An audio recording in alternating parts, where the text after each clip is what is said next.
जय श्री कृष्ण दोस्तों। आप सभी के मन में यह प्रश्न जरूर आता होगा कि कलयुग का अंत किस प्रकार होगा। भगवान कल के अवतार किस तरह से कली पुरुष का अंत करेंगे। तो दोस्तों चलिए आज हम लोग इसी विषय पर चर्चा करते हैं।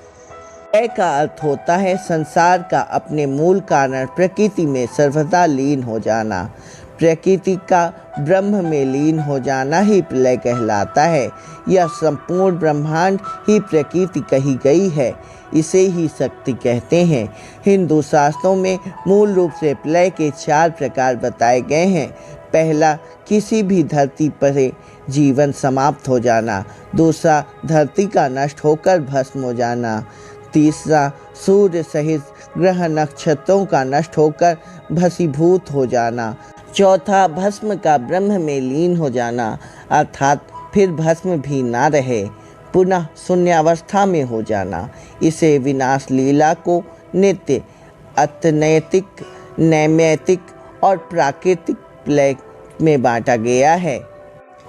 जिसका जन्म हुआ है उसकी मृत्यु भी तय है, जिसका उदय होता है उसका अस्त भी होना तय है, ताकि फिर से उदय हो सके। यही सृष्टि का चक्र है। इस संसार की रचना कैसे हुई और कैसे इसका संचालन हो रहा है और कैसे इसका विलय होगा, इस संबंध में पुराणों में विस्तार से उल्लेख मिलता है। पुराणों में सृष्टि उत्पत्ति, जीव उद्भव, उत्थान और प्रलय की बातों को सर्गों में विभाजित किया गया है। हालांकि पुराणों की इस धारणा को विस्तार से समझ पाना कठिन है, इसलिए हम ब्रह्मांड की बात ना करते हुए सिर्फ धरती पर सृष्टि, विकास, उत्थान और प्रलय की बात बताएंगे।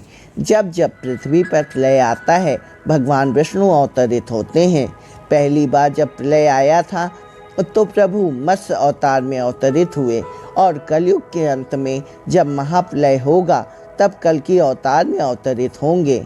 श्रीमद् भागवत के 12 स्कंध में कलयुग के धर्म के अंतर्गत श्री सुखदेव जी परीक्षित जी से कहते हैं, ज्यों ज्यों घोर कलयुग आता जाएगा त्यों त्यों उत्तरोत्तर धर्म, सत्य, पवित्रता, क्षमा, दया, आयु, बल, स्मरण शक्ति का लोप होता जाएगा। अर्थात लोगों की आयु कम होती जाएगी जब कलिकाल बढ़ता चला जाएगा। जिस समय कल की अवतार में अवतरित होंगे उस समय मनुष्य की आयु केवल 20 से 30 वर्ष होगी। जिस समय कल की अवतार में आएंगे चारों वर्णों के लोग बौने हो जाएंगे।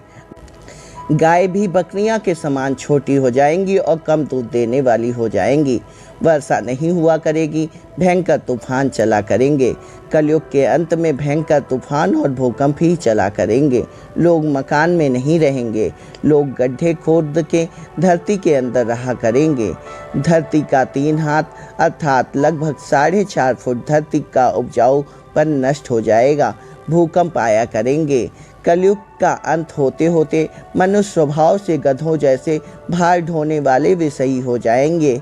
ऐसी स्थिति में धर्म की रक्षा के लिए सत्गुण स्वीकार करके स्वयं भगवान अवतार ग्रहण करेंगे। महाभारत में कलयुग के अंत में प्रलय होने का जिक्र है, लेकिन यह किसी जल प्रलय से नहीं बल्कि धरती पर लगातार बढ़ रही गर्मी से होगा। महाभारत के वन पर्व में उल्लेख मिलता है कि कलयुग के अंत में सूर्य का तेज इतना बढ़ जाएगा कि 7 समुद्र और नदियां सूख जाएंगी। सवर्तक नाम की अग्नि धरती का पाताल तक भस्म कर देगी। वर्षा पूरी तरह बंद हो जाएगी, सब कुछ जल जाएगा। इसके बाद फिर 12 वर्षों तक लगातार बारिश होगी, जिससे सारी धरती जलमग्न हो जाएगी। जल में फिर से जीव उत्पत्ति शुरू होगी। श्रीमद् भागवत पुराण के अनुसार ऐसा माना जाता है कि 2 कल्पों के बाद सृष्टि का अंत होता है। हर कल्प में एक अर्ध प्रलय होता है और 2 कल्पों का अर्थ है कि 2000 चतुर्युग। इस प्रकार दूसरा कल्प पूरा होने पर प्रलय आता है, यानी सृष्टि का विनाश होता है।